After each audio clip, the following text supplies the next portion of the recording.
Have you ever looked at the moon and felt like it was looking back at you? Not just watching, but revealing. Because what if the moon isn't just a rock in the sky? What if it's a lens that reflects everything inside you? Your emotions, your thoughts, your energy. Not creating it, just exposing it. And when that light hits, you feel it. Restlessness, tension, intensity. That's not the moon controlling you. That's you being revealed. Because when your energy is eclipsed, you don't disappear. You fragment, scattered thoughts, unfocused energy, emotions you can't explain. That's the eclipse. Not outside, inside. But then the full moon rises, and everything hidden comes to the surface, amplified, louder, heavier, harder to ignore. And most people react. They lash out, they lose control, they get pulled by the wave. But emotional intelligence, there's something different. It observes, it doesn't run, it doesn't react, it sees. Because the moment you see it, you can control it. So you center yourself, you breathe, you slow down, you come back to you. Because your energy was never out there. It was always here, inside you. So you stop outsourcing it. No validation, no permission, just a source. And when you tap into that, everything changes. Now the energy moves, you create, you build, you express, you flow. Because energy that flows transforms, but energy that blocks explodes. So you stay aware of your cycles, your emotions, your patterns. You adjust the lens over and over again, until one day you realize something the moon never controls you. It never held your power, it only showed you what was already there. So don't fear the light, don't fear the intensity. That's not weakness, that's exposure, that's true, that's your energy. Trying to break free. So observe it, center it, draw from yourself, and let it flow. Because your power was never missing. It was only eclipsed.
his claws, I've seen his feast. It whispers those lies, it feeds on fear. But I stand strong, the path is clear. The shadows crawl, the weak may fall, deception spreads to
I was so well prepared, right up to where I forgot to turn on the microphone, forgot to plug it in.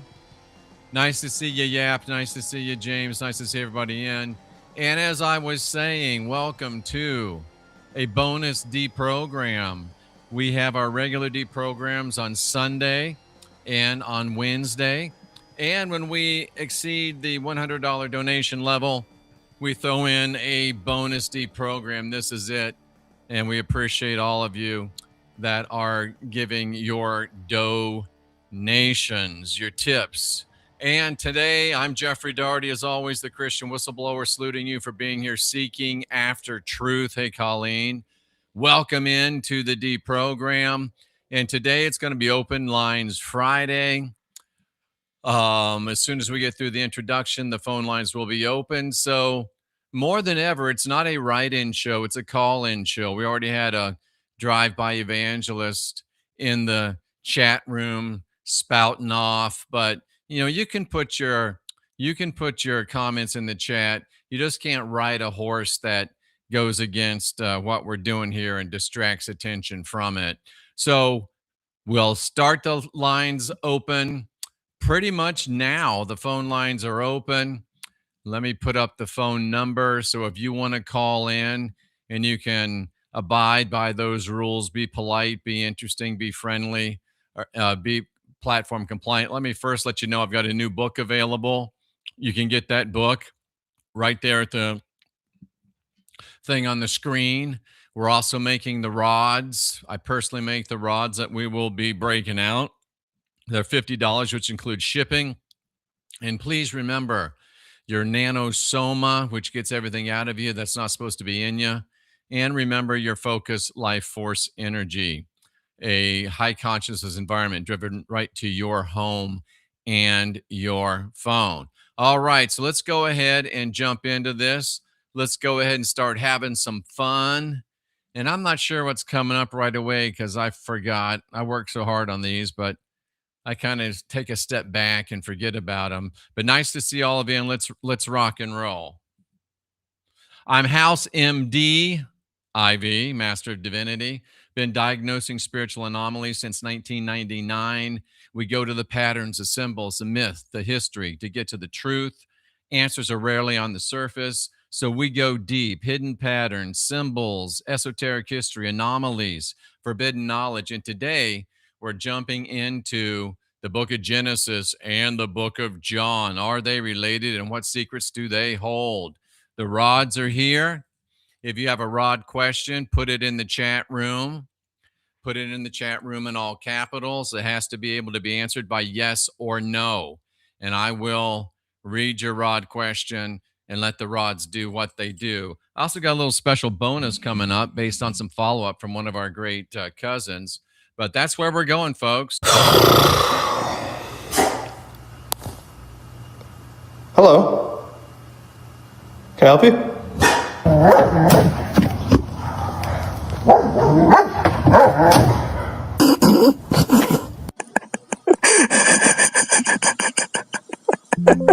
Hello.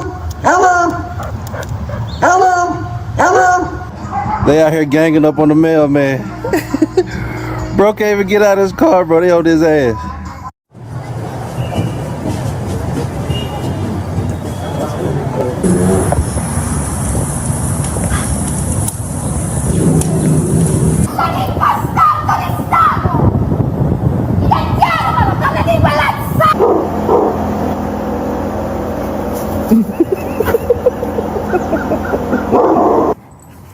Oh, you're so adorable. Hi. Hold still. Very easy to use, and anybody can do it. What are you doing in my house? Did you get it? Yeah. Milo.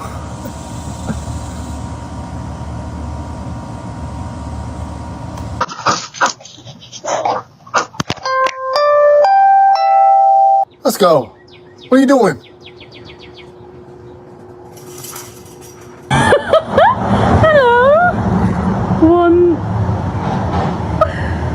Hi, baby. Hi, baby. Hi, baby. Hey.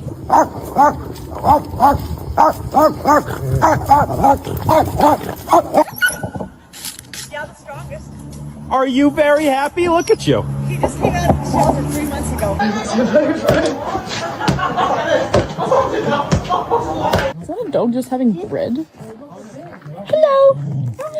Hello. Oh my god, okay.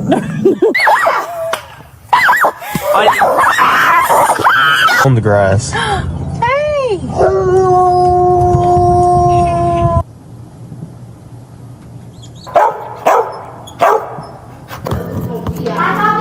I knew it. I knew it. I knew it. Let's jump all over. I'll be back. I might bring you snacks, okay? I'll be back. All right? You went viral. Do you know this? Oh my god.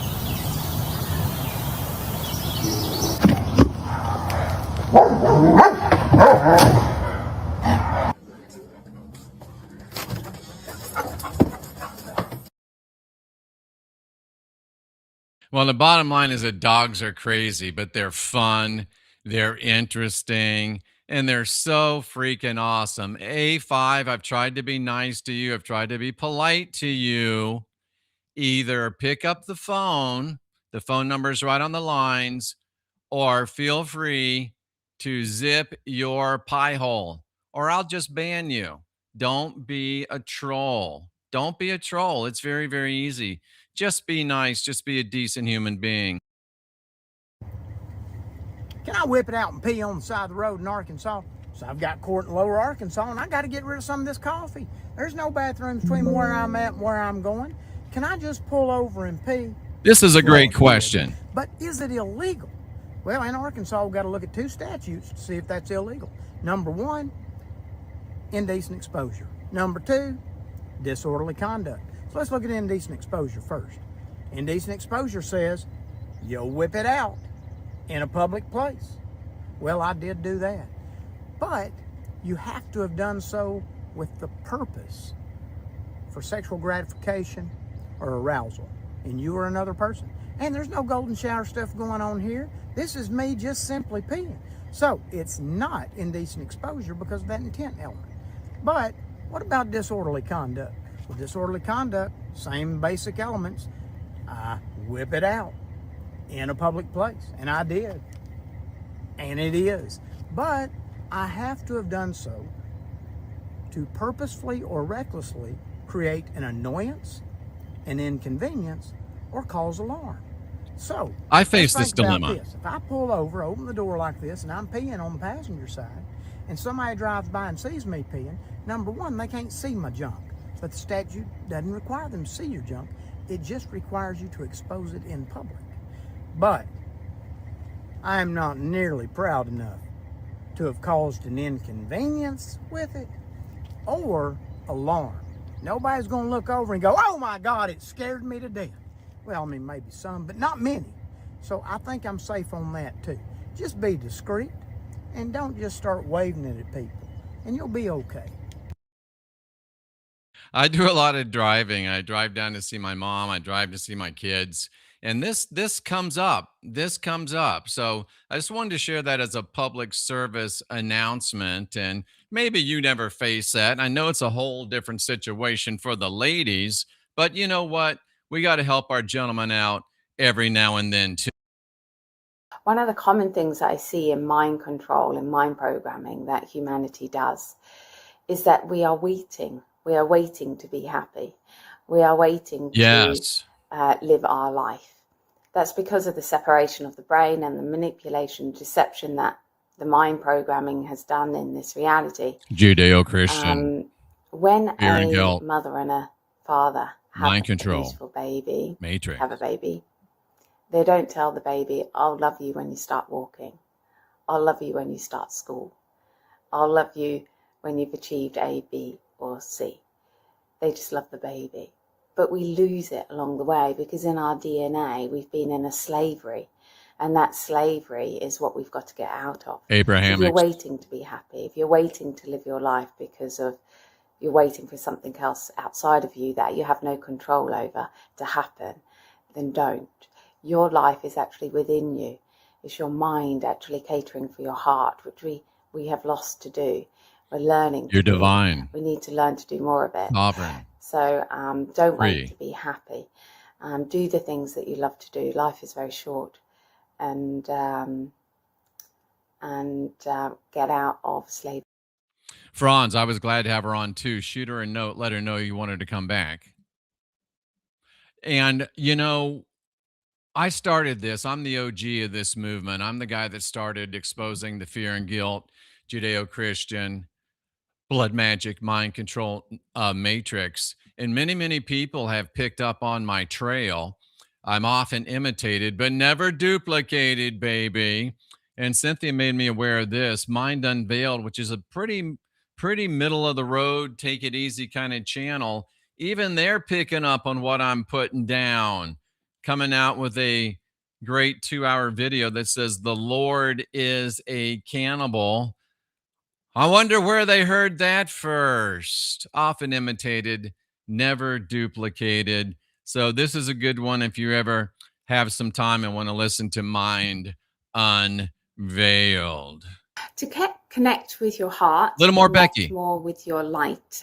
One, relaxing and actually taking the time to relax and feel the energy within you. I've actually got a free guided meditation on my Patreon channel. You're welcome to join and listen to that many times as you wish. Also, doing the things that you love, because the things that you love, when we're doing the things that we really love, our light, who we are, actually comes further into the body because we really want to experience it. And this is also why time goes really quickly, because your heart has no time. Time is created by the mental side of us, the masculine side of us. Great point. And therefore, when we're like on a day where we don't want to be there, days at school and it just dragged is because your heart consciousness kind of steps back from the body and then time slows down. Because the mind is just left by itself experiencing something that it doesn't want to experience. But because the heart is timeless, when you're doing something that you love, you're with friends or family, time goes really quick. Time is an Abrahamic construct. Because your heart really wants to be there, and then you can become more timeless within your body. And therefore do the things that you love, and you're getting more contact with yourself. Have you ever thought about not wearing a watch? I don't wear a watch. I got a Rolex I won somewhere, but I don't wear it because I don't want to be ruled by the Abrahamic fear and guilt, blood magic, mind control matrix. And that's why we do what we do. We enjoyed having Becky on the Deprogram. She's welcome back anytime. To connect with your heart. I learned a lot about women. I think I learned exactly how the fall of man occurred in the Garden of Eden. Adam and Eve were in the Garden of Eden, and Adam said one day, "Wow, Eve, here we are at one with nature, at one with God. We'll never age, we'll never die. And all our dreams come true the instant that we have them." And Eve said, "Yeah, it's just not enough, is it?"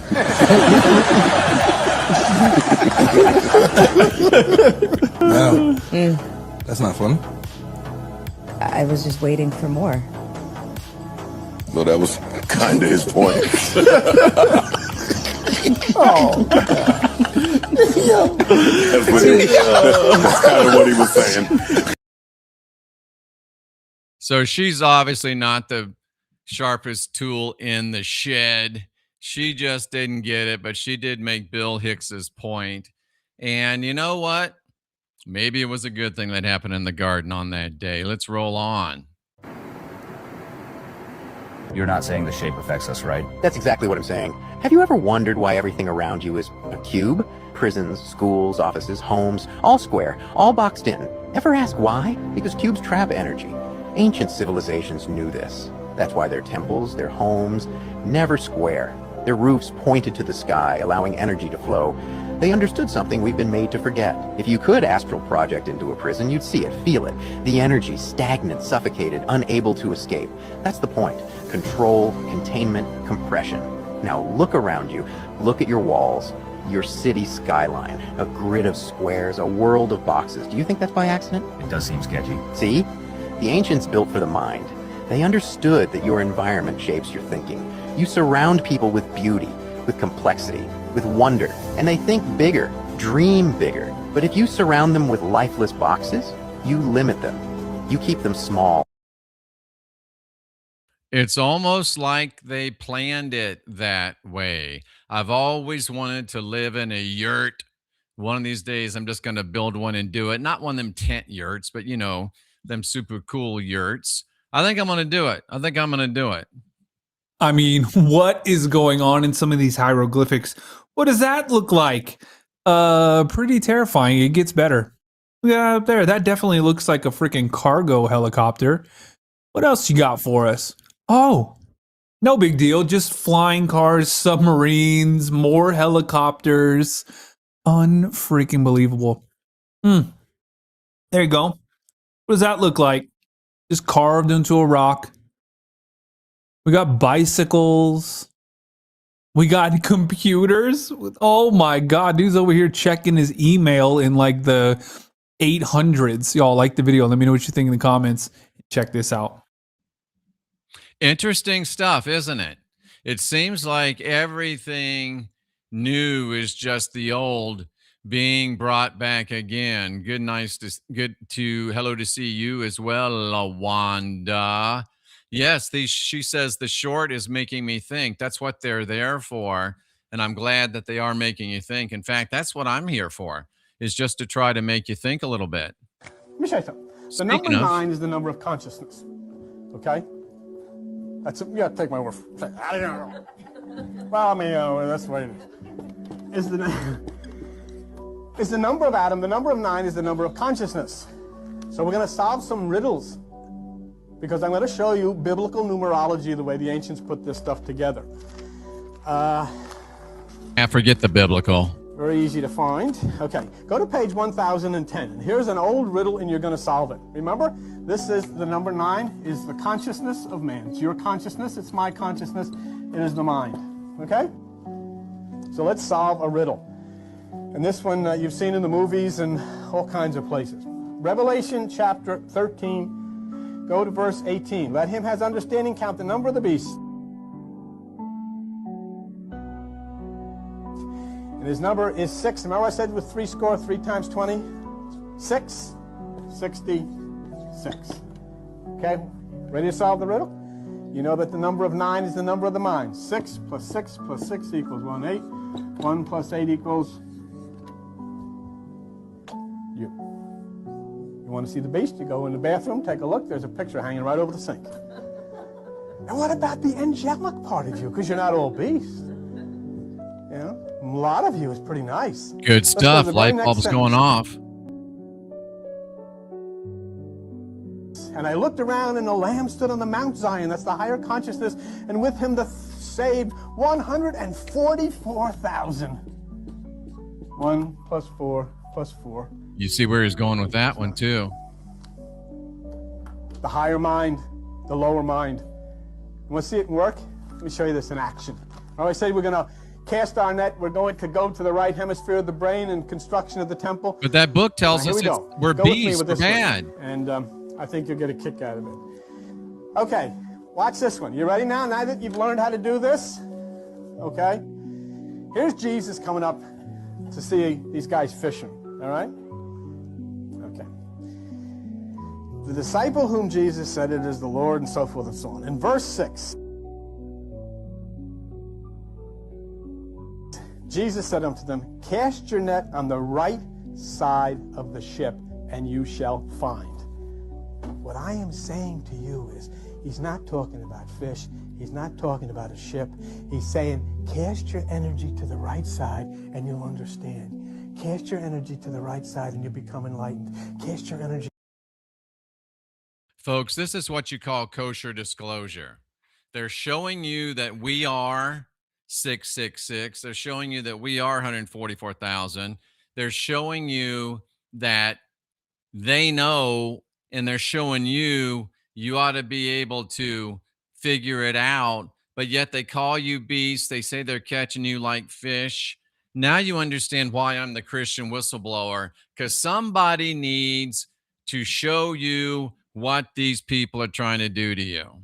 Do you know the lore of Mount Shasta? No. The lost civilization of Lemuria claims that there's a mythical continent escaped before the civilization sank in the Great Flood. Whoa. They built a vast underground city beneath Mount Shasta. Whoa. Called Telos. Whoa. The inhabitants are said to be highly advanced spiritually and technologically, 6 to 7 feet tall, possessing psychic abilities. Some believers claim that they've encountered them hiking these trails. Oh my word. Mount Shasta acts as a portal between dimensions, visions, seeing glowing figures, unusual dreams after visiting. It goes back to the Count of Saint-Germain. Yes, It was in 1930. There was this man decided to go for a hike up Mount Shasta. This mysterious figure walks up to him, tells him, "My name is Saint-Germain." Oh boy. Proceeds to give him water and then sits him down for like hours. Wow. And teaches him this like weird, spooky stuff. And so he goes back and he writes this book. And this movement is called the I Am movement, which gave birth to the New Age movement. It was very opposed to Christianity kind of stuff. Basically, you're professing to be like God. It talks about America's purpose. It's our goal to usher in America into the golden age. I don't know if you caught this at all, but that's Trump's whole thing. For this new, I'm going to usher America into the golden age. And I'm like, dude, Cool. what? Fascinating stuff. We'll be going there on Sunday. I'm going to talk about Stargate deprogrammed, Stargate decoded. We're going to deep break down the Stargate movie. I've met Saint-Germain. I've had a conversation with him. He showed me great spiritual and esoteric knowledge. So I was picking up what they're putting down. I kind of like that jacket too. I'm in the walls of Congress. Last I'm one. exposed to the entire world, the amount of Israeli flags that are flown within an American government building. I'm not supposed to be doing this, so I need you to make this go mega, mega viral. Mainstream media won't cover this, so you know I will. My first attempt, my mic completely got tampered with, but there is the first one right there. And now here we are with Randy Fine standing with Israel. Got New York standing with Israel. You got Michigan standing with Israel. By the way, for reference, this is just one hallway of one floor out of hundreds of representatives. It's just flag after sign after sign. New Jersey. New Jersey also stands with Israel. There's another one right there. This one's actually outside of the House Values Action Team, so that's what their values are, standing with Israel. Here's another one right here from Florida, standing with Israel. Utah also stands with Israel. I'm having some microphone issues, so I stepped outside of the walls of Congress, but also support, my work. I do a long-form news show. You can. Isn't that crazy? In the United States of America. I heard that place is about the militaries beginning to merge. It didn't sound like it rang true, so I didn't really go deep into it. But if they try to merge the militaries of the United States and Israel, will you people believe me then? Will you people believe me then? Probably not. Probably not. But hey, what are you going to do? I can only do what I can do. I can only do what I can do, and I have to leave the rest of it up to you. But I got a great text. Actually, it was a message on the channel from Randall Hilburn, and Randall sent me this great message. And Randall was talking about the tarot, a follow-up on one of the deprograms that we did. And Randall said there's a book called A History of Europe and the Tarot. And he's also talking a little bit about reincarnation. And the cards, the tarot cards, they differ from culture to culture and from reader to reader as well. But as long as your intention and your spirit can line up with the deck that you're using, they begin to complement one another. And I've used the tarot in the past. We're probably going to start going that way again. Again, we do have the rods. If you have a rod question that can be answered yes or no, put it in capital letters on the channel and I will answer it for you. The phone lines are still open as well. But if you can get in tune with the cards, then you can do some pretty amazing things and get some pretty amazing answers. And as long as the current conditions remain the same to the answers that you get, the results, whether they're good or they're bad, will also remain the same. But however, remember, I'm teaching you that you're divine, you're sovereign, you're free. I'm teaching you that your intention can drive where you want to go and what you want to be. So just because you got a bad reading from a card or anything else doesn't mean that you're slave to that. It doesn't mean you're slave to that. Franz, I don't know if it's just tradition, but I like the Rider Waite. That's the one that mainly um gets with me. So let me try to catch this phone call.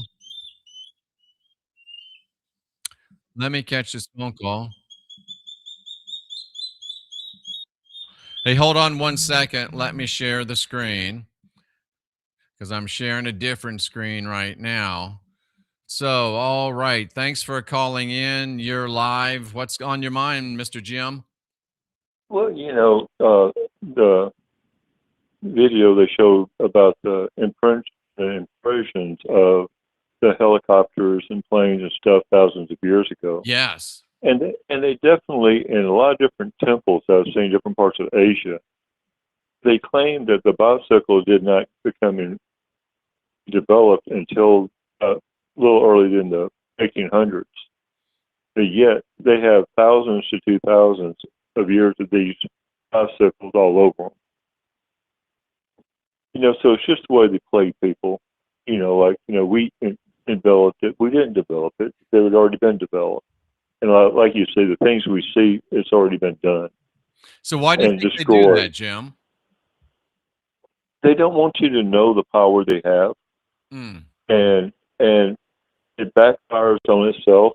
What they're trying to do now, make it all backfire, destroy everything. Then what people got remaining, they know, but after a couple of generations, they forget about it. And then it becomes, it's not important anymore. And then they start redeveloping because people hold on to those ideas, some do, to develop later as people are capable of making them again. But I was going to talk about the Bible because I had a discussion with a lady today, a lady I trained, is your personal training. And she's very Christian, and she's, in her mid-50s.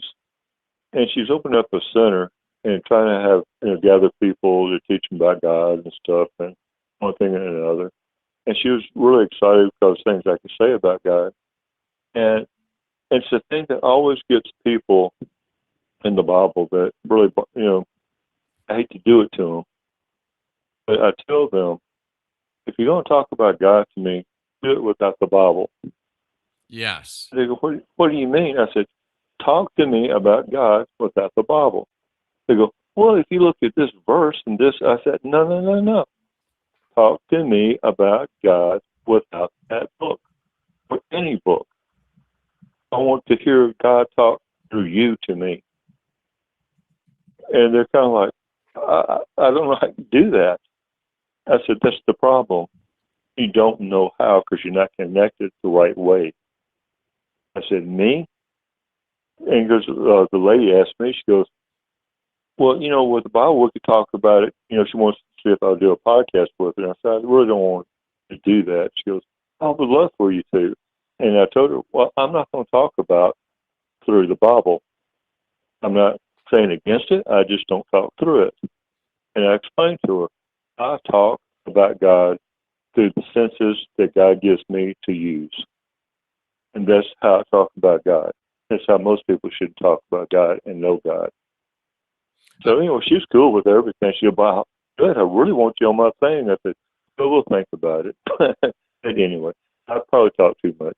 That's great stuff, Jim. And of course, that aligns with directly where I'm coming from. And those are beautiful words, as usual. Thank you for calling in. You're always a pleasure to have on the D program. So that's how it works. Just be polite, just be interesting. You don't even have to agree with me. But I did a little bit of studying on the history of tarot, and I concur with what Randall's saying. Randall thinks that was originally developed by the Sufi mystics in Mecca, in that the gypsies, like my wife, she's part gypsy, they picked it up and carried it along in their migrations. And eventually, we had it all over Europe. And it finally reached Ireland, my people, 300-400 years ago. And we did what we always do, kind of what I do. We reincorporated it back into the original Irish folk magic, which I would say it's where it came from. And the types of the cards, they for the readers, they do become culturally and even racially specific. So, I mean, if you're going to have your cards read, you probably want to align with someone within your culture, within your race, if you want to get the best results and the most accurate readings. So that's just something I threw out there for free. And, I've been a big advocate of the cards, big advocate, but sometimes I get a little squeamish about the Abrahamic roots of the cards. And when you start thinking about the Sufis, which are basically a quasi Islamic sect, then you start thinking, well, does the tarot have its basis within the Abrahamic sphere and guilt Judeo Christian mind control matrix? But Randall expanded my thoughts a little bit. And basically, the Sufis, they are the mystical practitioners of Islam.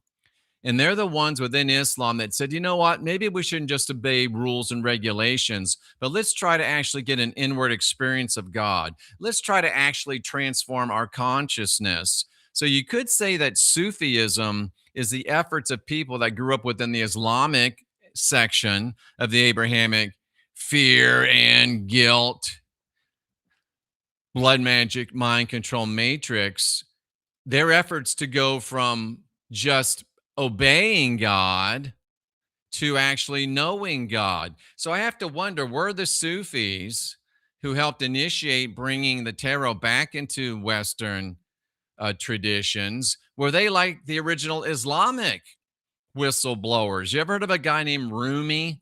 Rumi. You can look him up. He dropped some good wisdom. And his idea was that we, as you get into the spirit soul debate. Is it spirit? Is it soul? Is it souls? I just call it the thetan because it makes sense and it separates all of the nonsense. So our thetan, which is the incorporeal part of us, has come out of connection from its divine source, mainly because of the Judeo-Christian matrix. And it's longing to reconnect us. Because remember, I don't have my paper, but the cross is made up of a cross, right? But that originally there was just an up and down direct communication between humanity and divinity. Along comes the Jesus character, and it puts a crossbar on that, which locks out that direct communication between humanity and divinity, and even goes on to state explicitly in the Bible sure script. I know you call it the scripture. I call it the sure script. I stole that from somebody. Can't remember who it was, so I'd give you credit. But he says, Paul said there's only one mediator between God and man, and that's the man, Jesus. So why do we need a mediator? Why do we need a middleman? We don't. But the tragedy is they've convinced you that you do. Now, modern scholarship is strongly suggesting that Rumi actually had detached himself from Islam and had become really a universal spiritual prophet. So something to think about. So I still am a little bit sketchy, a tiny bit. There's a part of me that uses great caution, and I will never adopt anything that springs from Abrahamics sources. And the AXX, Abrahamics, is what I call it. That's Judaism, the first Abrahamic religion, Christianity, the second Abrahamic religion, Islam, the third Abrahamic religion. And that's the matrix that's enslaving us on earth today. But the evidence, as I've searched it out, strongly suggests that the tarot sprang from people who had already begun migration out of this Abrahamic matrix. And the tarot might even have served as a springboard for them to get out of the matrix. And here's an interesting point to ponder. I think you might find this interesting. The Roman Catholic Church would burn tarot readers at the stake.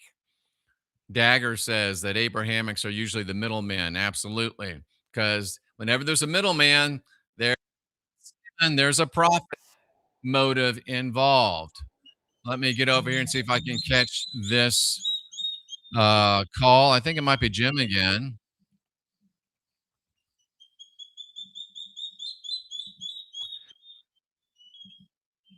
Hold on 1 second. Let me share the screen. Is this you again, Jim? All right, all right. All right, Jim, you're live. What else do you want to drop on us? All right. Sorry to have to bother you again, but I've read cards ever since I was a young teenager, and there's Did so not many know different that. ways. Oh yeah, with cards, numerology, you name it, I was in it. But and I actually worked in a psychic fair on the weekends for a long time, and I didn't do it for me to do it for other people. I did it basically to watch other people read and how they read, Interesting.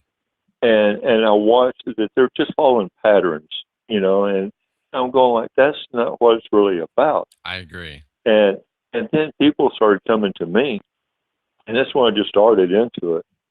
And then all of a sudden, all these other readers wanted to come to me, and different people started to come up to me, and I'm like, why are y'all coming to me? I really don't want y'all to come to me. I'm studying, you know. But the thing was, there were so many different ways of laying cards, and everybody finds a system. They try to follow their system. I did not have a system because I didn't. I mean, I combined my knowledge of astrology with numerology, and I didn't have to do any kind of weird lays of cards. But I would tell you, by the time I put the fourth card down, I would lay down 12 cards for it. But when I did the first four, I just had a glance, and I didn't need it anymore. Because what happens is when the person that I went across to read them, it just took about 3 or 4 cards for them to open up their door for me to hear what they're saying from within themselves. And then I could speak to them. And it was so many times to scare people to death of the things that come out of my mouth because I hit so point on to them. But the point is if you listen to God and you open the door, or the person will lay their doors open to let you come in, just like, be careful who you let enter the door. Yes. But you do and get the truth and get the better readings from people naturally, not through all these dozens of systems. But you do have to have some knowledge about it. You do.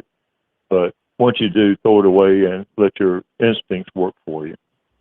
All right, I talked again. Great call, Jim. Thank you. I agree with Jim 100%.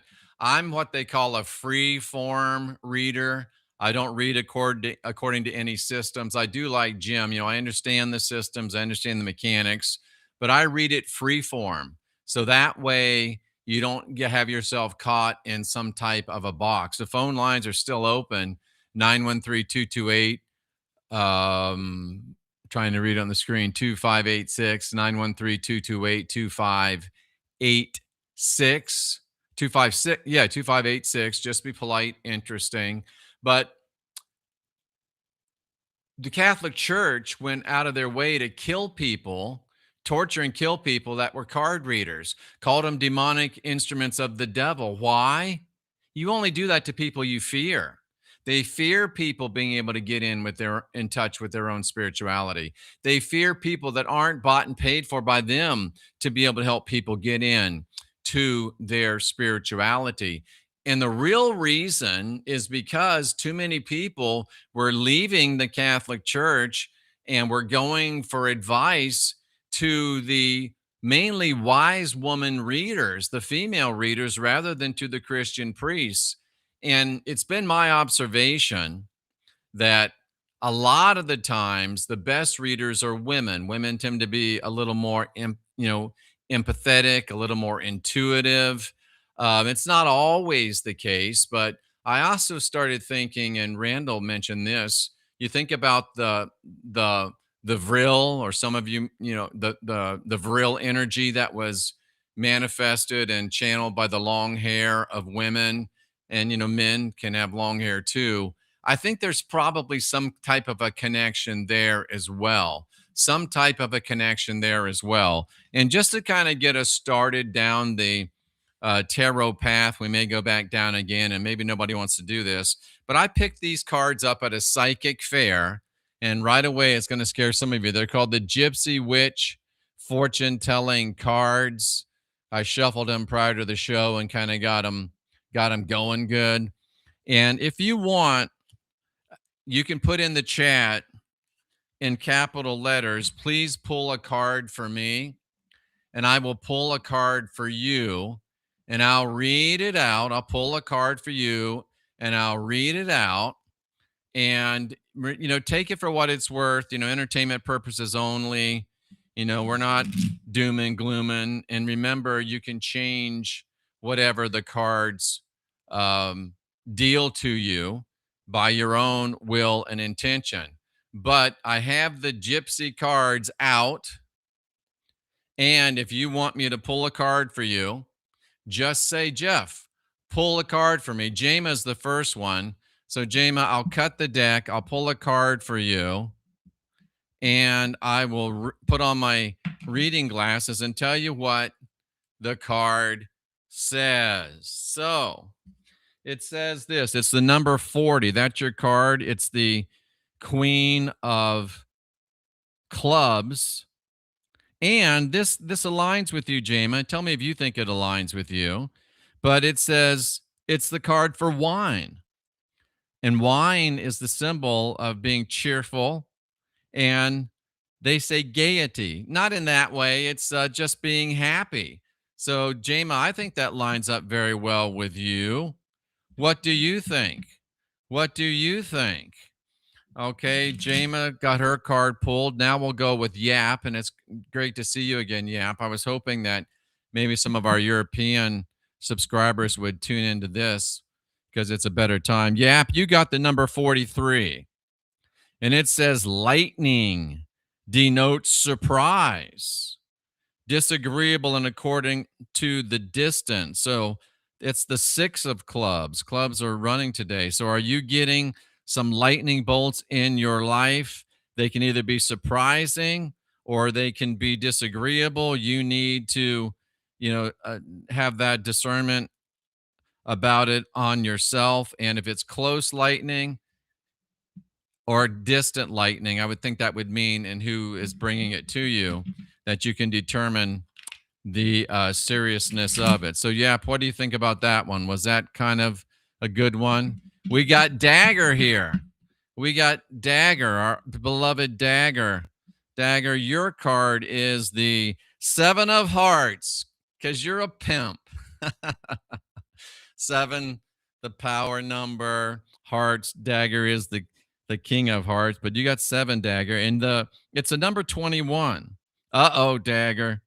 The stork is bringing you something, maybe, hopefully not, but the stork denotes change of residence for the better. Interesting. So if you see a stork land near you, Dagger, you can tell if it's going to be a close move or a far move. Dagger, I have a feeling that one hits pretty 100% right on you. It's hard out there for a pimp. I get it. So tell me what you think about that, Dagger. Was that pretty right on for you? I get the feeling that it is. Jama says it was right on for her. No response from Yap. And Dagger, yeah, we got to rebuild our race. Pull a card for Jeffrey Darty. Wow. You're going to put me on the spot. Okay, I'll pull a card for me. Let's see what it says. Let's see if it's accurate. All right. The card for me is the same card that I pulled for Dagger, which is interesting. Number 43, 7, 6 of, I guess I could show you, 6 of clubs. Lightning. Surprises. Disagreeable. Could be either one according to the distance. That's accurate. I got lightning bolts going off in my life all the time, baby. All the time. And yeah, even now. So it's very, very accurate for me. We'll do a couple of more. Let's see who else said that they wanted one. Where few dare to tread. Let me go ahead and pull one for where few dare to tread. You got the queen of clubs, the number 40, happy, joyous. If you're not feeling that way right now, that means the good times are coming. If you are feeling that way, then it means, yeah, it's good stuff. So, and Charles Glenn says, just for kicks and giggles, pull one for me. So let's pull one for our great cousin, Charles Glenn. Charles Glenn gets, boy, the clubs. Every single one is clubs. Every single one is clubs. This is the 8 of clubs. Number 13, which adds to 4. The snake. Maybe bad times, it says, calamities. You can measure from the distance away. So if you see any snakes, be real careful.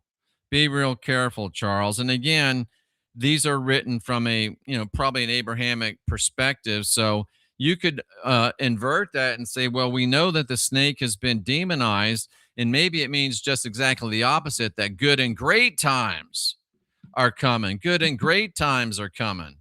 I didn't want to make this the whole show, the whole deprogram, but we got some people asking. Let me get Marnie. Marnie always wants to know, and Marnie's been a great help to me. So Marnie gets the first non-clubs. I guess Dagger got this same card. This is really, really crazy to me. Marnie, I know her as a very loving person. I've met Marnie. Change of residence, Marnie. We've exchanged some emails, so I know this is on your mind sooner or later, according to the distance from which a bird or a stork would come and visit you. So, wow, that's a really good one, too. That's a really good one. A really good one. And you can use, to Jama's point in the chat, you can use regular playing cards to read. Remember, I used to use those Star Trek cards to read? I got to find those again. You can do it. You can do it. Spaz says, hey. Spaz says, hey, pull one for me.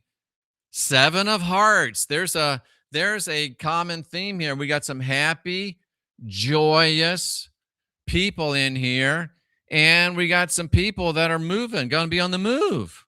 People are going to be on the move. So be watching. Be watching. Oh, how about this? Marnie says, do these cards work? Are these cards accurate? Marnie's leaving for Ireland on Sunday. I pull a card for her, totally random. It says you're going to have a change of residence. Marnie's leaving for Ireland on Sunday. Marnie, I'm sad that you're going, but I know that it's something you've wanted to do. I hope that you enjoy your time with your daughter, and I hope that you can keep safe over there. There's some unrest, but we really appreciate you, and please do stay in touch as you go to Ireland, and we wish you all the very best there. So, wow, pretty interesting stuff. We're going to stop with the cards for now. I'm going to put the cards away. I'll probably leave them out because maybe later in the deprogram, somebody will say, pull a card for me. But anyway, you know what I'm going to do? I'm going to pull a card for Cynthia. Well, she didn't ask, so I shouldn't do that. Okay, AU, one last one. This is it. This is it. AU says, and I got to put the right glasses back on. Crazy, huh? Okay, AU's card, Ace of Diamonds. Number 9. The birds signify dire misfortune and fierce enemies when near. If a bird is far away, it is going to avert this energy. So again, this is, an entertainment purposes only. So just be mindful, and you can use your intention. If you see birds, real close to you, then just focus your energy, and turn that around. If you see birds away from you, you can understand that your problems are still far off, which is a good place to have them. So great. Let's go ahead and jump into what we were here to talk about today. I mean, it's already been an hour and 12 minutes. I like the idea of keeping one standard time frame. It doesn't necessarily have to be daylight savings. But let's talk about this idea of the book of Genesis and the book of John having a connection and maybe having a kosher disclosure connection that they're finally allowing us to see if we look. So Genesis 1, of course, first words in the Bible, says, in the beginning, God created the heaven and the earth. The earth was without form and void, and darkness was upon the face of the deep, and the Spirit of God moved upon the face of the waters. Most people read that. Most people read that and read that, in a Christian context for obvious reasons. But there's so much packed into that verse. But what a lot of people don't realize, even though there's probably a note in your Bible referring you to John 1, because John 1 says, in the beginning, it starts with the very same words, was the Word. So it's taking the God figure and turning it into the Word, which is logos, which means the heathen word of honor. They stole that word from us. Boy, that's deep right there. That's deep. And the Word was God. The Word was with God. The same was in the beginning with God. All things were made by Him, and without Him was not anything made that was made. In Him was life, and life was the light of men. And the light shines in the darkness, but the darkness cannot overcome it. That is so profound. In the beginning, God. They want you to think it's the Abrahamic God. You go to John, that's Genesis 1. You go to John 1, and now you've got in the beginning was the Word. So they have taken the Word, they've taken the word God and turned it into the Word. The logos is the word in Greek. And that word logos, they stole from our heathen lore. We invented that word, and it means the good, honorable word of the pre-Christian heathen people. And in amazing kosher disclosure, John 1 goes on to tell you that that word was with the gods. Literally translated, that word, that great heathen honor code and system was with the gods. And the word actually was the gods. We are at our best when we stand true to our word. We get honored by our ancestors and our gods when we stand true to our word, and we don't get honored by them when we stand in opposition to our word. So here they are in the first verses of the book of John in the New Testament. Are they saying that in the beginning really was the heathen honor code? And that heathen honor code is the purest expression to humanity of divinity, and that it actually really is God. It's just another way to control us. The same was in the beginning with God. Wow. And in that is life, in your word, in your honor, in your connection with your ancestors and the Most High. That is life, true life. And that life is the light of humanity. That light is the light of humanity. And the darkness of the Abrahamics, fear and guilt, blood magic, mind control matrix is trying to defeat us. They've been trying for 1,000 years, but they have not been able to overcome us. And they will not be able to overcome us. One thing I love about doing these live deprograms is to have something like that happen to me. And I didn't plan that. That wasn't scripted or written down. And if you watch the deprogram on, what is this, Friday, on Wednesday, you saw our old friend Melanie come in. She said some stuff she shouldn't have said, but I snapped at her hard. I snapped at her hard. And I shouldn't have done that. I want to make public apology for doing that. But she did cause me to pause and think. So even when you're getting verbally assaulted, there's still a chance for you to pause and think. And I never should have snapped at her. I apologize for that. And at the end, she actually gave me some things to think about. But let's get back into this again. Genesis 1 says, in the beginning. There's nothing before the beginning as far as our human mind and memory knows, right? There's nothing more than the beginning. Nothing more than the beginning. I wonder if that was a playful joke, James. If not, I like it. She says, Melanie Moran. It was her name's actually Moran, Moran. I guess I shouldn't have said that, but that's a nice play on words, Jama. That's a nice play on words. And, you know, she would laugh at that too. So in the beginning, we're talking about the very beginning. What's at your beginning? Is your beginning you, your word, your honor, your people's honor, your ancestors' honor, or is it exported to another foreign God and another foreign people? So in the beginning, God, and I make this point a lot of times, but just count with me. In the beginning, God. So 4 words into the Bible, you Christians are in a train wreck. Because that word God, if you look it up in your concordance, you will see that word is Elohim. And you will see that word means gods, goddesses, male and female, plural, more than one. So 4 words into your Bible that you swear up and down says there's only one God. And unless you get saved by him, you're going to burn forever in the lake of fire. Yeah, Alethea, it's really awesome when that happens. Thank you so much for noticing. So 4 words into the book, the whole basis of the Bible God being the only God, it's gone. It's over.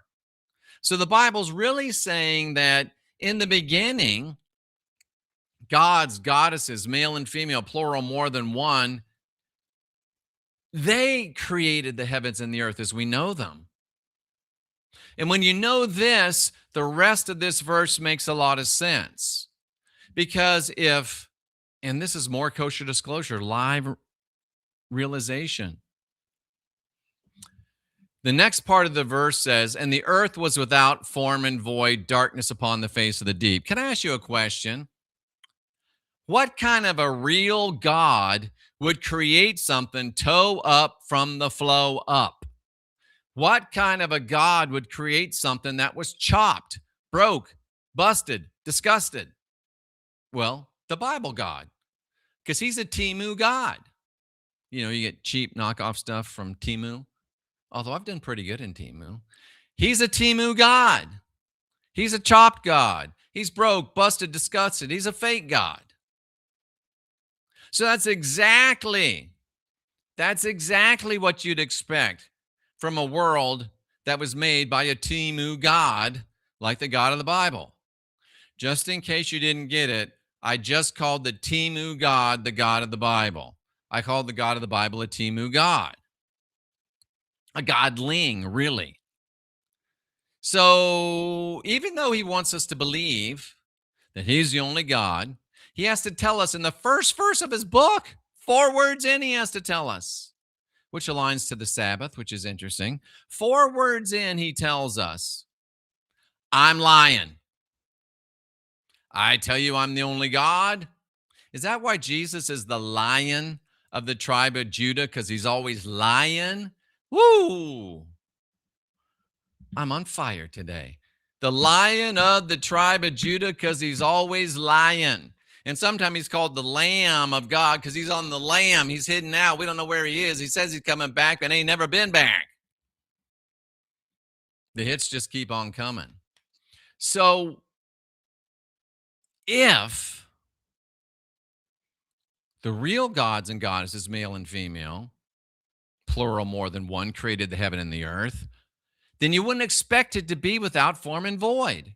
You wouldn't expect to be dark and murky, toe up from the flow up, chopped.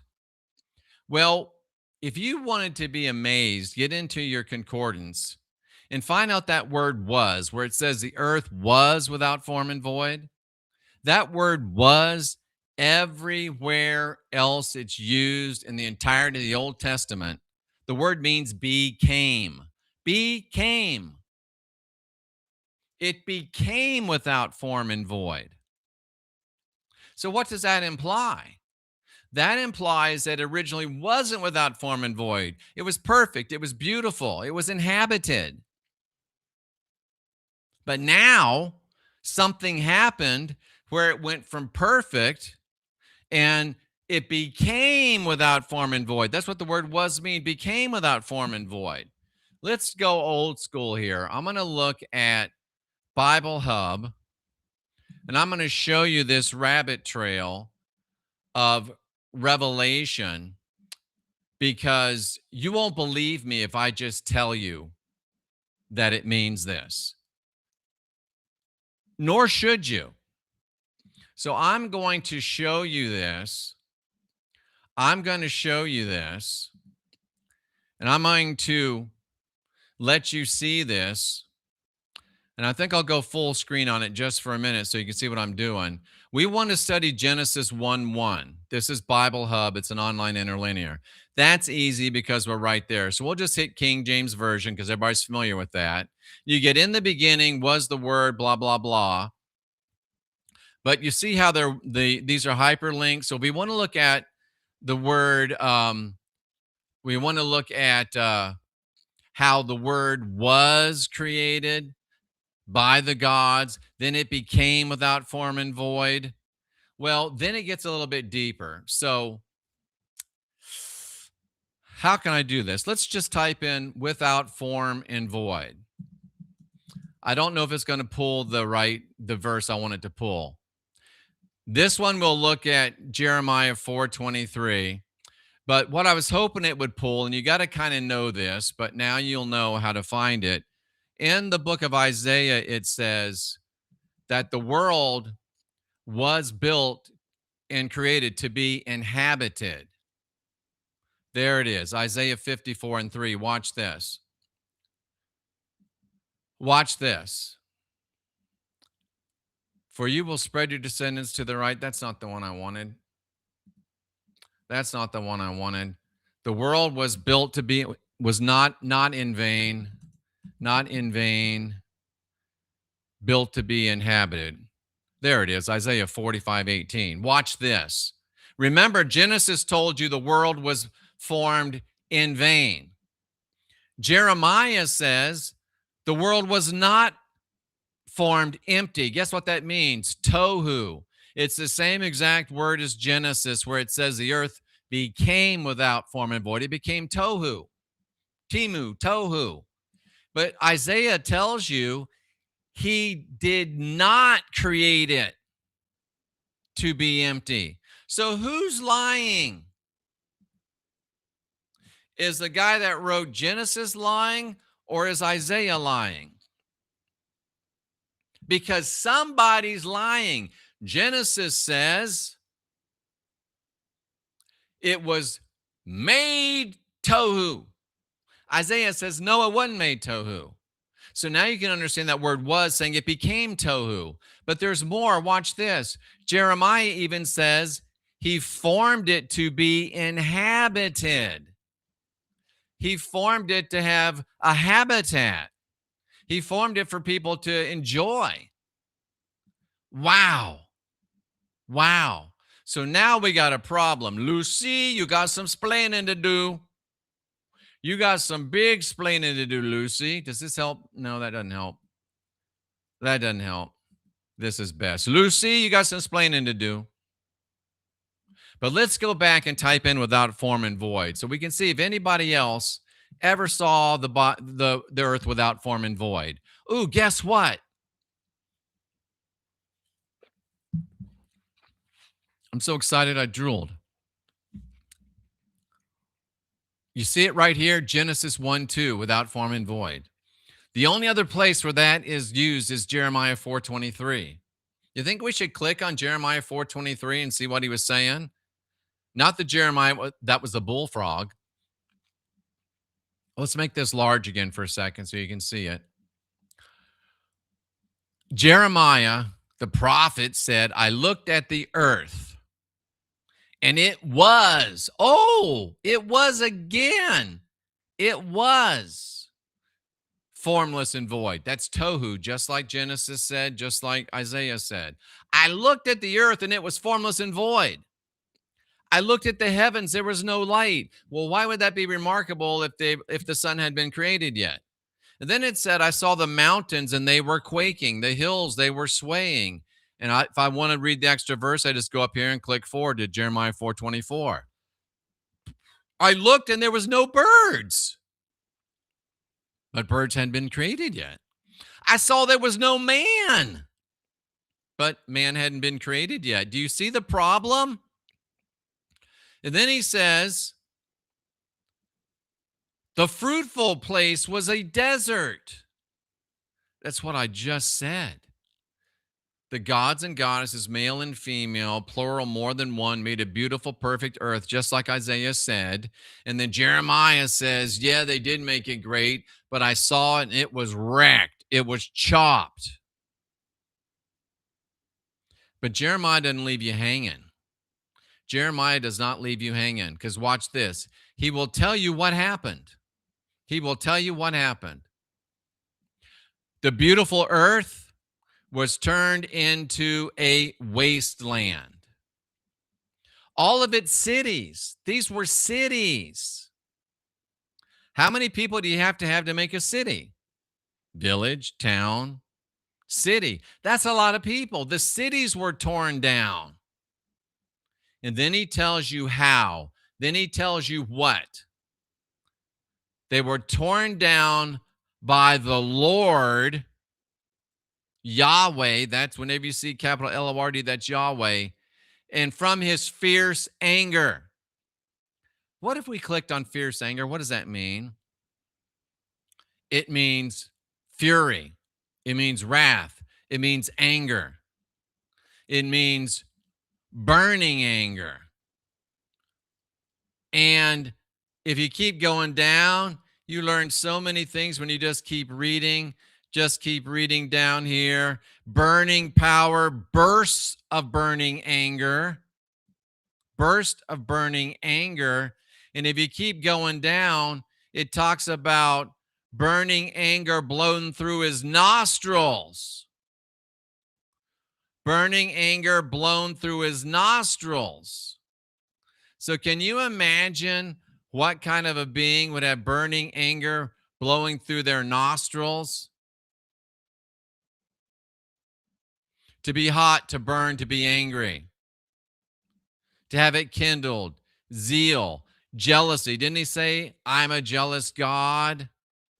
And to blow out anger through your freaking nostrils? Are you kidding me? Was he a dragon, or does he just want us to think he was a dragon? This is how you study the Bible. So now you can understand. Now you can understand what Genesis 1:1 and 2 mean. In the beginning, the great gods, or a volcano. Jameis says maybe even a volcano. Maybe he's not even a real God. In the beginning, the earth was created beautiful by our gods and goddesses, as Charles is saying. Then comes along Yahweh and destroys it. But wait, there's more. Because remember the book of John now. The book of John connects Jesus back to Genesis 1. Ooh, now we got something going on. So if it was Jesus who was there in Genesis 1, and John 1:1 says, in the beginning Right there with Genesis, he was there. He was with God and he was God. So really, Jesus is usurping the place of his Father in becoming God. So if Jesus was God in Genesis 1, then he's the same God that destroyed the earth. Jesus is Yahweh.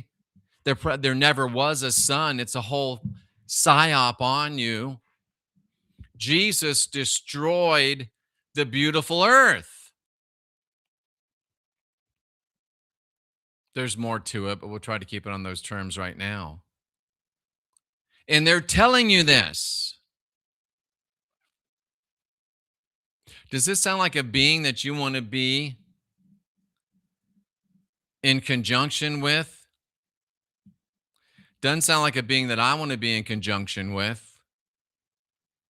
But that's up to you. That's up to you. These are deep, deep, deep thoughts. 4 words in, the Bible's lying to you. 2 verses in, the entire Judeo-Christian fear and guilt, blood magic, mind control matrix has been destroyed. And yet you still want to call yourself a Christian. I have to ask you, why? Why? Why? Did you know that Genesis 1 and John connect? But wait, there's more. This just hit me. John also wrote the book of Revelation. John also wrote the book of Revelation. And I'm reminded of Revelation. Let me pull up Revelation for you. Revelation 22. No, let's start back further. Let's start at Revelation 5, verses 6. I'm going to pull this up for you. Revelation 5, 6. The 5th chapter, the 6th verse, which is an 11, which is very interesting. You got to learn to see their numbers. Revelation 5, and I want to go to verse number 6. I'm going to bring it up for you here in the interlinear. So you don't have to say, oh, interpretation, because it's not interpretation. It's just direct transliteration. So bringing Jesus back to Genesis and then bringing Jesus over here to John authoring that Genesis 1 version and bringing it down here to where John also wrote Revelation. So here's Revelation 5, 6. And I saw in the midst of the throne. Do you know what that means? In the very middle of the throne. What's in the very middle of the throne? Oh, the word is the meta. Ooh, that should ring some bells. What is in the very middle of a throne? The seat that the king sits on. So what did they see in the middle of the throne? They saw a lamb. So the lamb, Jesus himself, was sitting on the throne, not the Father. You remember they tell you, oh, he was at the right hand? Not anymore. Come Revelation. He's large and in charge. He's already bumped off Yahweh. Yahweh's probably dead, gone, destroyed. And now the Jesus egregore rules. And I want you to notice something else, that he was also in the midst of the elders. What's elders mean? Elders, presbyters, Sanhedrinists. And there's also a book about these elders that wrote. Wow, do you see what happens? Do you see what happens? Do you see what happens when you actually read the Bible? Oh, but wait, there's more. Wait, there's more. I'm going to show you this real quick too, because this is powerful stuff. Let's go to Revelation 22:13. Let me get back here and share it. Let's go to Revelation 22:13. I'm not at 22:13, but all I have to do is this, right? I'm on Revelation. All I have to do is go to the drop down, Revelation 22, and then I can go to verse number 13. And I don't have to be, well, I'm in that Greek stuff, Jeff. I don't want to see that. Oh, just go back and hit King James Version then. But now it kicked me out to the wrong place. I want 22:13, not 13:22. So we'll just come down to 13. Here's Jesus. Jesus says, I am the Alpha and the Omega, the beginning and the end, the first and the last. Jesus says, I'm the first, I'm the last. So the same lies that Yahweh told, I'm the only one. Now Jesus, that's why he's the Lion of the tribe of Judah, because he's always lying. Now he's saying, I'm the first and the last. He has bumped off Yahweh. Yahweh's dead and gone, and now we just have the Jesus egregore. But wait, there's more. One more second. We also want to look at Revelation 21:23. We want to look at Revelation 21:23. So we'll just back up. Instead of 22, we'll go to 21. And when we get here, we'll go to 23. Did you notice this?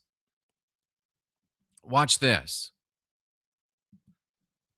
Bring it down here. The city has no need of the sun or moon, which are what? Former gods. Yahweh was actually known as a moon god. There's no need of that anymore,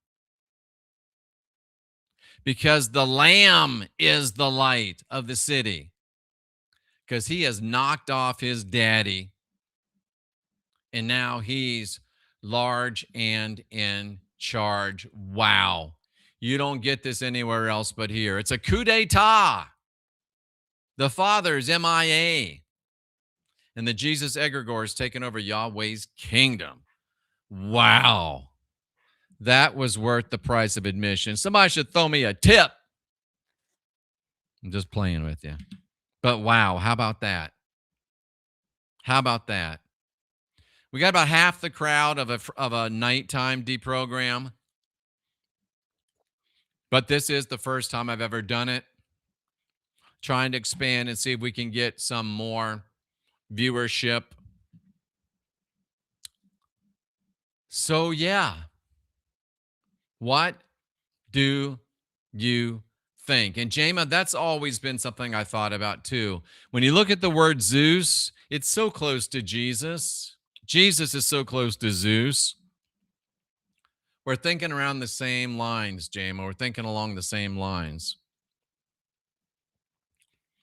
I will go ahead and close the phone lines. I continue to be so disappointed with all these cowardly Christians. They never, ever want to call in.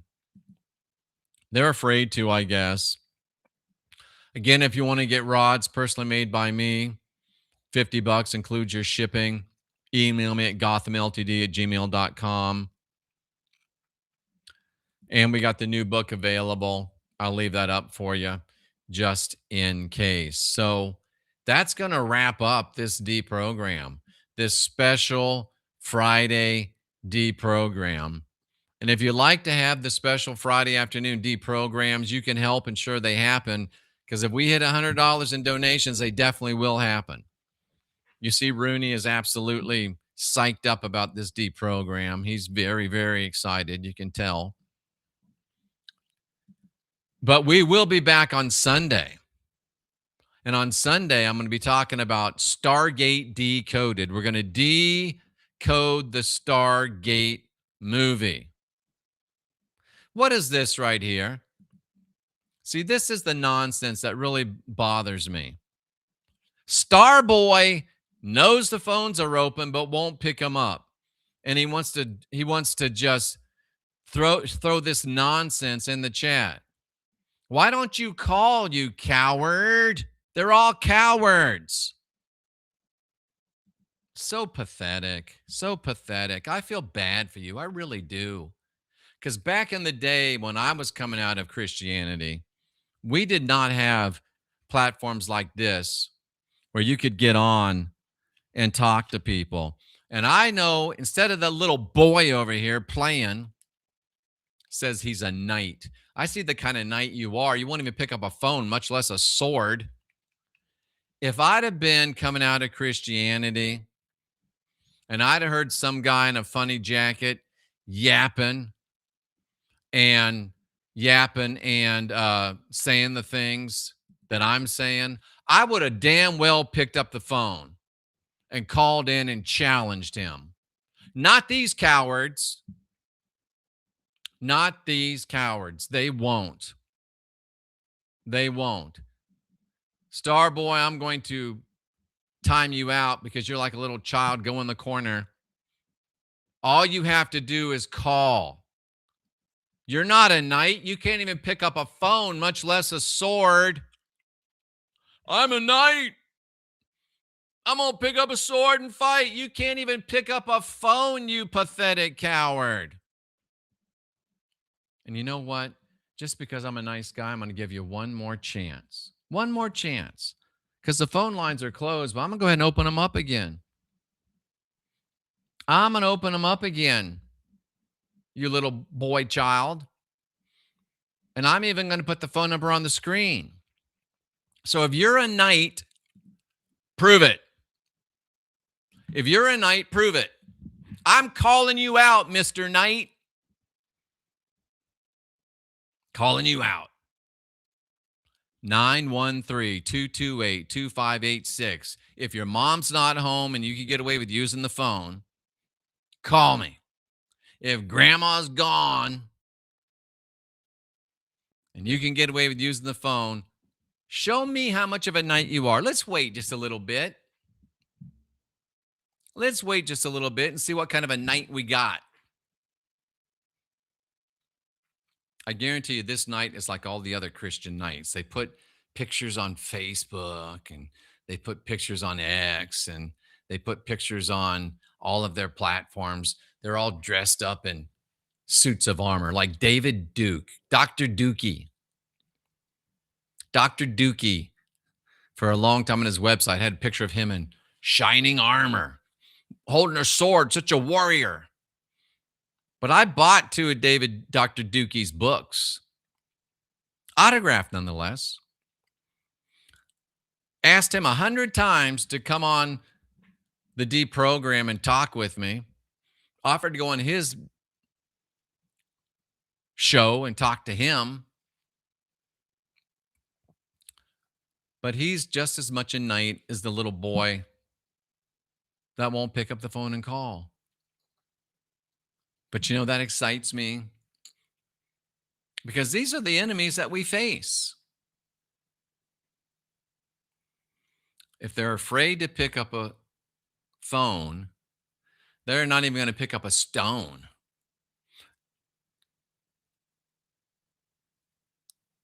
We face a cowardly enemy. And if you have to face an enemy, the best enemy you can face is a cowardly one. Because they ain't going to do nothing. Because they got nothing. Anybody want me to pull a card for you while we wait on the knight that can't pick up a phone? If you want me to pull a card for you, I'll pull a card for you. Hey, Cynthia, I wanted to pull a card for you. A gypsy witch card. These are named for you. Do you want me to pull a card for you, Cynthia? I don't want to do it without your permission. I don't want to infringe upon you. But I'm going to shuffle them. If you want me to pull a card for you. She was listening. Maybe she got off. I'm going to text her. Ask her if she wants me to pull a card for her. See, we're still waiting for the knight that can't pick up a phone, that thinks he's going to pick up a sword. Do you want me to pull a card for you? Pull a card for you. I hope she says yes. But see, this is the way I am. I'm not like somebody says, I'm going to pray for you. I'm going to pray for you. That's because They want to put their black magic. You know what black magic is? The definition of black magic is using your will to override somebody else's will. Why you want to pray for me? I'm good. I'm divine, sovereign, and free. So let me go ahead and pull a card for Bill Bergen. 9169. Bill, I shuffled. I can't pull a card for Cynthia without her okay, Jama. I just can't do it. She said, sure. So this one's for Bill Bergen. I don't want to switch midstream because I want to make sure that I get her permission because I don't do black magic like these Christians do. You know, they have intercessory prayer groups, and I'm sure there's intercessory prayer groups somewhere in this country, this world right now, interceding against this guy. They're out there pleading the blood of Jesus. They're calling the name of Jesus. It's called an imprecatory prayer. They are trying to get me. And I just keep going, stronger than ever, sexier than ever. Sexier than ever. It's all nonsense. So this is for, who was it? Bill Bergen, 9169. Here's your card. The Gypsy Witch card, named for Cynthia. In a good way, obviously. So, Bill, here's your card. It is a little bit dark here, so I can't really read them. This is Bill Bergen's card. It's the 5 of Demons. The number's 8, which is a 10, which means completion. And it says, the anchor denotes successful ventures in business and in love. Woo! Good days are coming, Bill. And surmounted, and if it's surrounded by 11, which is the master number, is even better. Is even better. Alethea is on fire today. She says, do they actually believe there's a difference between prayer and black magic? They do, but there's not. It's exactly the same. So there you go, Bill. It's good to be Bill today. He got love coming. What else has he got? He's got love coming. He's got successful business ventures coming. Woo! Good for you, Bill. It's good to be Bill. I want to forget Mike. I want to be like Bill. All right, now we're shuffling for Her Majesty herself. Yeah, Bill says, oh, yeah, baby. And I love Charles. He says, apparently, another knight has been neutered. Well, they're already neutered. Charles is right. They're already neutered. Bill says, hell yeah, baby. So, Bill, if you've been planning something, roll it out. If you've been thinking about asking some chick out, ask her. Don't text her. Don't text her. Be a man. Walk up there. And you know what? If you got some game, let me help a brother out. Because if you all seen Cynthia, you know I got some game, right? And this game doesn't last 8 years. Will we get to 9? I hope so. I'm not easy to live with. I'm not easy to live without either. But Bill, if I was you, if I was in your shoes and there was a girl you wanted to ask out, I would walk up to her and say, I watched this guy named the Christian Whistleblower. He's on YouTube and he's on Rumble and he's on X and he's on TikTok. I'm just almost at 600 on TikTok. Can you help a brother out? Follow me. I would say, and he pulled this card, man. He pulled this card. And it said that I was supposed to ask you out. I was supposed to ask you out. Paul, it's not a write-in show. It's a call-in show. The phones are open. Pick up the phone and call me. Pick up the phone and call me. Don't drive by evangelize. That's for babies. But we got Cynthia's card. And here it comes, Her Majesty.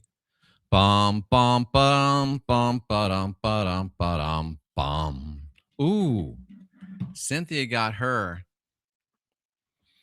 Bill's got a girl in mind. You don't have to do it that way, Bill, but I thought it'd be kind of cool. Maybe that's your fallback. And let me give you another tip. This is for free. If she says, "Oh, I've already got a boyfriend," because it could happen. But advanced interpersonal skills works a little something like this. I understand you got a boyfriend. You also got more than one pair of shoes, don't you? And that don't stop you from shopping for new ones. That's free from the Christian whistleblower to you, Bill. And it's 3:33 p.m. where Alethea is. So, Cynthia's card, 9 of clubs. And it says, oh no, these cards don't work. It says, Cynthia,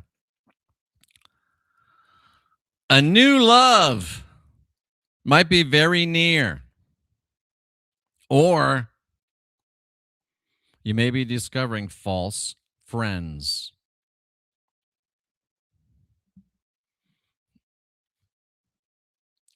She's probably going to get some new love for me. Some new love for me.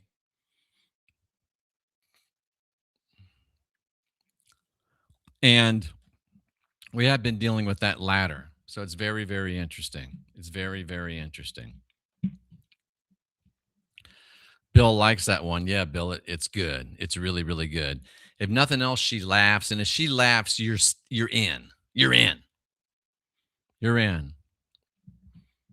She's been looking for a puppy. She's been looking for a puppy. A new love. And she has been looking for a puppy. You're right. I get it. I get it. So freaking awesome. So freaking awesome. That's the gypsy. Oh, I'd love to get Kenneth Copeland on. He won't show up. I've actually preached at one of Kenneth's meetings back in the day. But that's been a long time. I never met him personally, but I did preach. She just said that she has a boy. Who cares if she has a boyfriend? That's true. Cynthia wouldn't do that. She'd be straight up front. But hey, how are you going to compete with this right here, huh? How are you going to compete with this right here? If it was up to me, Barry, we would already had that puppy. But I want it to be a German Shepherd, and I want it to be named Blondie.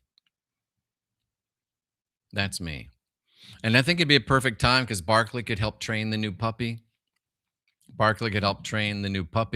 Alethea says, what if she flips her hair? I'm helping the brothers and sisters out. Brother, if she touches her hair, woo! You are in. Because when a woman touches her hair, that is a sign that she's not only liking you, but she's thinking about you in a chicka chicka bow wow kind of way. Let me help you out, Barry, or anybody else that's listening. If you're with a girl, you're trying to get her to go out with you. I think so too, Jama, but you never know. You got to be careful because I'm not an easy guy to live with. I don't ever do things intentionally to upset her, but I do things unintentionally to upset her. And it takes a lot to upset her. I wish there was somebody here to anoint because boom. Bill, that's not bad. If you can't think of anything else to say, oh, honey, you just got me speechless. Yeah, she's thinking about you in a biblical way. But here's advanced interpersonal relationships. If she laughs and she touches her hair, you got to have your game on. But just reach out and tuck her hair behind her ear. Then it's really on. And if she lets you tuck her hair behind her ear, she wants to kiss you. I'm just telling you. This is good advice, Barry. This is worth the price of admission, which is free. But it doesn't mean you can't tip a brother. You know, Jamin, there was a time where I kind of did take her for granted for a little while. You get used to things, but I don't do that anymore. I don't do that anymore. I know I got it good. No doubt about it. So, yeah. Anybody else want me to pull a card for you real quick before we get out of here? I'm having fun. Alethea says, that's bold. And it just might work. But she's got to laugh first. She got to touch her own hair first. Don't just be reaching out to some girl and tucking her hair behind her ear. You'll get arrested for that. You'll get arrested for that. Should we do a show someday on advanced interpersonal relationships? You know, that would be a service to humanity because the girls everywhere, you see them on TikTok and you see them on Rumble, you see them on YouTube, you see them on X. They're complaining about bad men. And I told you the bad men is because we're about 50% of the men in America are Christian and they're all trying to become part of the bride of Christ. Do you want a man that wants to be a bride? Come on now. But it would help the men and it would help the women. So we might do that. We just might do that. Man says, if Charles Stanley himself, who knew how to preach, he wasn't a good preacher as Jimmy Swaggart, but he says, if Charles Stanley himself resurrected from the grave, I wouldn't become a Christian again. Uh-oh, Tan Hawk. Tan Hawk says, give me a card. All right, Tan Hawk, I'll give you anything you want. Tan Hawk is one of the most solid dudes I've ever met. And I haven't even met him. But we're going to meet in the future. And Tan Hawk, I think we got some stuff to do together sooner rather than later. Charles says thinks he's tuned in. Elder says, I can't find your tip program because I'm not monetized on anything. But you can just go to PayPal. I'll put my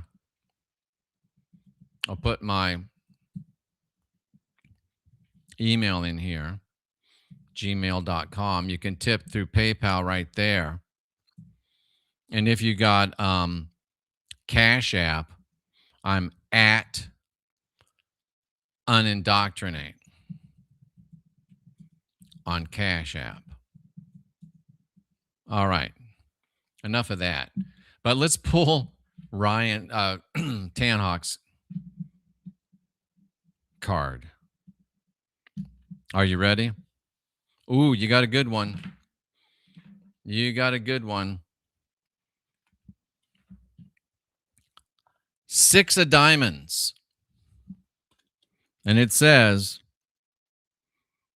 ooh, get ready for a sudden shock of good news. Now, Tan Hawk, that says some things to me. You're a guy that's used to good news. And one thing about a guy like Tan Hawk, the harder you work, the luckier you get. He's a hard worker. He's a bad mamba jamba. And you work yourself into a lot of good stuff, and he's used to success. So Tan Hawk, if you're about to have some good news that's shocking to you, ooh, I just got chills up and down my entire lean body. Did I mention I weigh less than I did in 1987, and I'm 63 years old? You're going to get such good news, my friend, that it's going to shock you. Boom. Yeah. You know, we're getting back in, you know, Melanie Moran, she put in the chat, Why don't you open the phone lines or something? Nobody wants to sit here and listen to you read shit. That's what she said. And I think I told her, if you don't like it, you can pack your ass right out of here. Shouldn't have said that. I've apologized. It was bad. But then I was thinking about it, and she's not wrong. And I shouldn't tell Melanie this, but she's kind of what inspired this open line. And I think we're going to continue this. The lines will be open the entire deprogram from now on.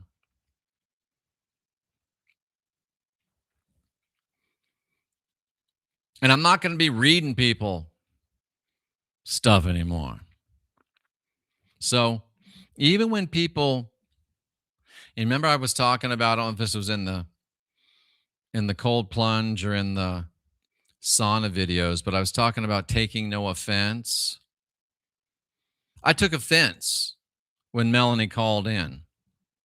She didn't call, she wrote. I took offense. But I didn't have to take that offense. And it took me a minute. I mad like that long. And then I took it to heart. You can either take it to offense or you can take it to heart. Bill, I kind of went away from my fitness, working out, to just get down to the weight. Because you remember young Pharaoh and also Ian Jacklin, they both were professional kickboxers. And they said the best way to do it is to get to the weight you want to be at and then start training. So I hit the weight I wanted to be at yesterday. So now I'm kicking into my training, and it's starting with HEMA, Historic European Martial Arts, swordplay and such. I'm being mentored by our great Dead Wolf. Where was I going with this? Don't take offense. Take inventory. Because even if, Melanie is a jokester, yeah, she says some inappropriate stuff and dumb stuff, and half the time I block her. She's probably been blocked as many times as anybody over the course of our YouTube life here, which is going on 13 years or so. Smoochie's probably got her beat, maybe. But she probably didn't mean it offensive. I took it as offense. But next time you start taking offense, even if you take it, and most people will take an offense and they'll rock it like a baby and they'll pet it and they want to share their offense with all of their friends and all of their families. People like this. Something bad happens to them and you should see what they said to me. They said this and they said that and they said this other thing. And you think about it and you think about it and you think about it and you think about it. And it doesn't hurt the person that sent the offense because they might not even admit it. They might have just been Moran. But offense is going to come. I mean, even the Bible discloses to us through kosher disclosure, offense will come. Woe to the guy or girl that's bringing offense intentionally, because that's black magic and it's going to end up badly for you. But offense is going to come. So we just have a choice. Are we going to take that offense? Are we going to fall into a victim mentality like even I, the Christian whistleblower, the best in the world at what I do? I fell into a victim mentality. She can't say that to me. I'm the Christian whistleblower. This is my damn deprogram. I took offense. Probably before it gets dark. I don't think anybody's listening to me anywhere where it's dark. Maybe over in Europe. Because we're coast to coast, border to border, and beyond up in here. It's not personal unless you make it personal. But you make it personal for bad. Who is Melanie saying that to me? That bitch.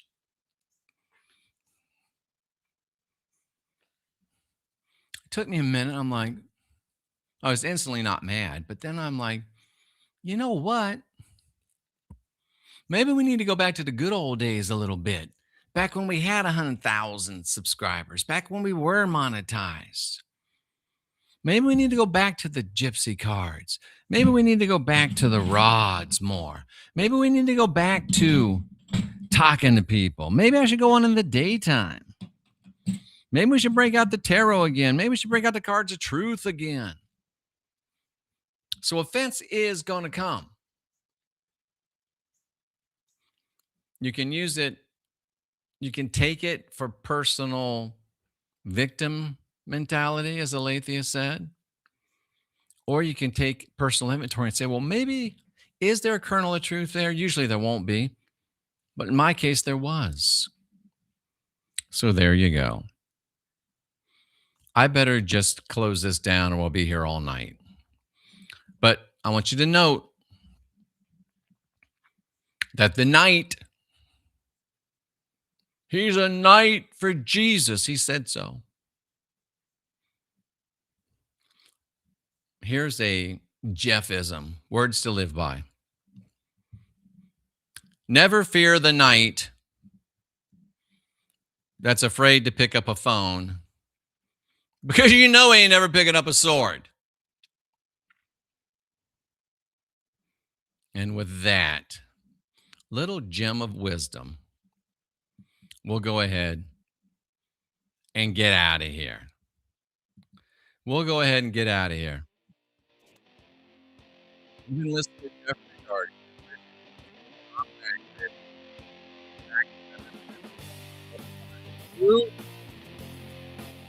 Better every day with a Ric Flair. Woo! Rooney's still very excited back there. He's charged up about the program, deprogram. He's right there. I can't figure out how to point at him. What if you don't have original sin? What if you've got the spark of divinity within? What if you don't have to go on bended knee to somebody else's savior, hoping he'll save you from the sin he gave you? What if you can stand strong in your own power? What if you're the part of the last generation of real humans, or maybe the last battalion of real humans, as Randall Hilburn said to me the other day in an email? This I know for sure. This world's going to be better than it's ever been, sooner than we can imagine, because we're finding out who we are. I salute you for being here, seeking after truth. I'll see you again Sunday for sure. Are you ready? Boom. Let's do this.